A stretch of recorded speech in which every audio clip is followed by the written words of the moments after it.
Hey guys, welcome back to One Valuable Note. I'm your host Mar, and today I just want to give a very small reflection just to get to this weekend. I learned something that kind of empowered me and helped me understand. In my lifetime, I've been hurt and I've been a victim to a lot of people who are narcissists. And they had some type of power over me.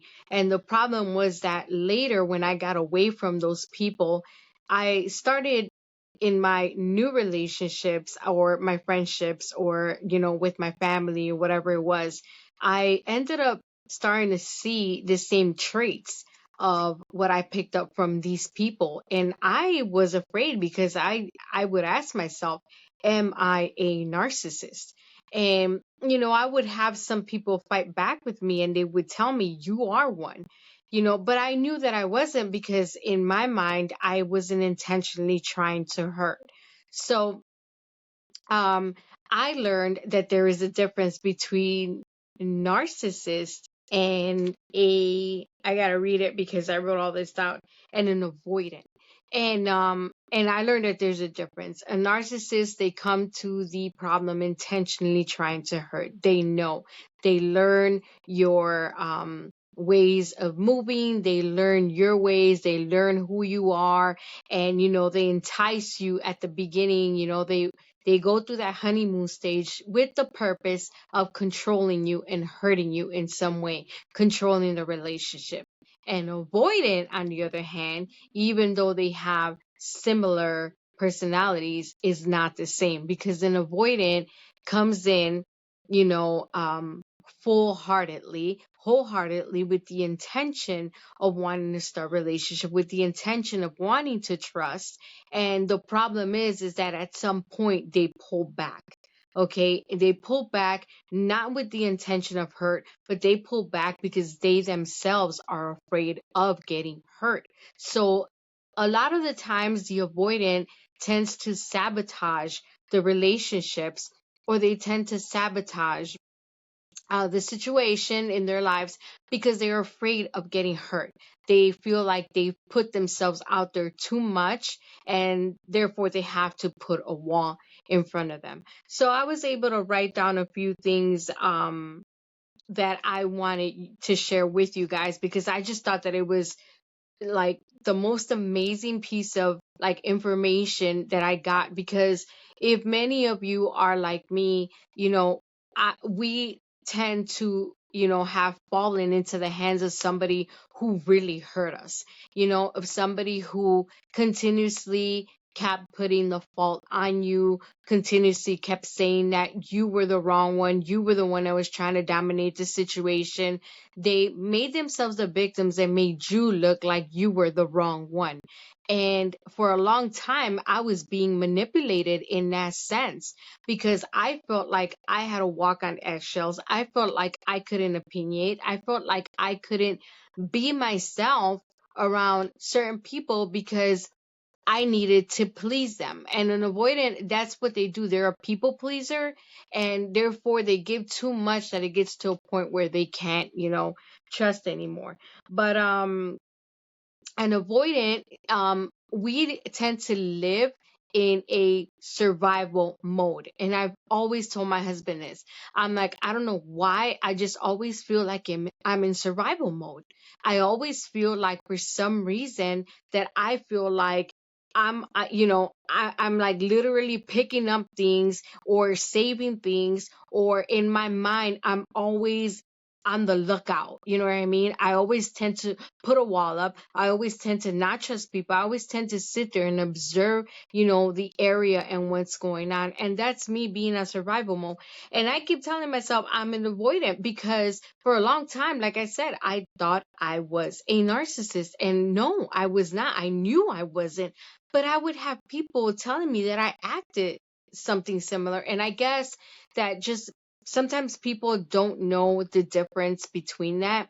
And like I said, this week I learned it and I wanted to share it because I think it's very, very important. Oftentimes we tend to label people the wrong thing, you know what I mean? And then we make them look like they're evil, they're bad, or they're wrong.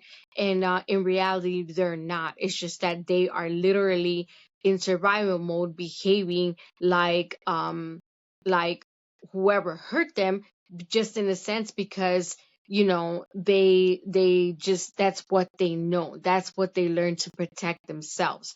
So they're not doing it to harm you, they're doing it to protect themselves.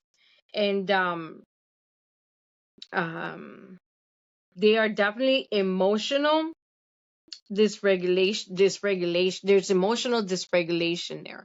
So what this means is that a lot of times, we are like, okay, we want to fall in love, we want to be in this relationship, we want to bond with somebody, and we're all for it, but then it's like, wait, I just put myself out there. I gave myself, we tend to feel vulnerable.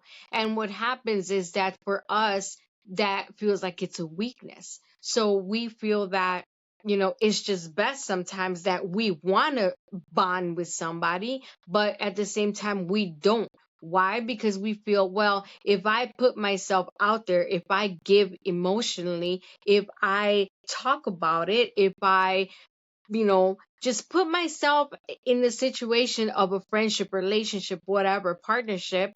If I do that, I'm going to show weakness, and I've been through so much that I have to put a wall up, and I'm in survival mode. So I cannot show that kind of weakness.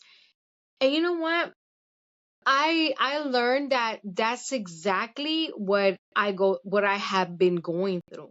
And I couldn't really understand it because I thought that somebody else was the problem, not understanding that a lot of times we have to be, responsible and account ourselves for the actions that we take. A lot of times it is not what we think it is. It is pretty much just, what came out of whatever situation or whatever someone put us through. You know what I mean? I used to have someone tell me, well, you're acting just like your ex. You said your ex did this and they did this and they did that. You said your perpetrator did this and this and this and that. So you're acting the same. You're taking the same attitude. You have the same ego or the same this or the same that. You know what I mean? And it's like, I have to stop myself and say, but I'm not that person. Yet I am acting like that person, but I'm not that person. My intentions are not to go that far to harm somebody. Theirs was, but mine isn't. So that's where I couldn't differ between what it was to be a narcissist and, someone who just puts themselves to the side, you know what I mean? And avoidant. And then an avoidant doesn't want to have needs. Okay. We want to be strong. We want to say, no, we got it. You know what? No, I don't need this or I don't need that. I don't need the advice. I don't need the, for you to tell me, what I need to do, what I need to feel. You know what I mean? We feel that we don't have needs. We don't feel like we need to love. We don't feel like we need, we want to feel independent. We feel like we need to be independent. So we get to that point and it's like, well, I don't have a need. I don't have a need.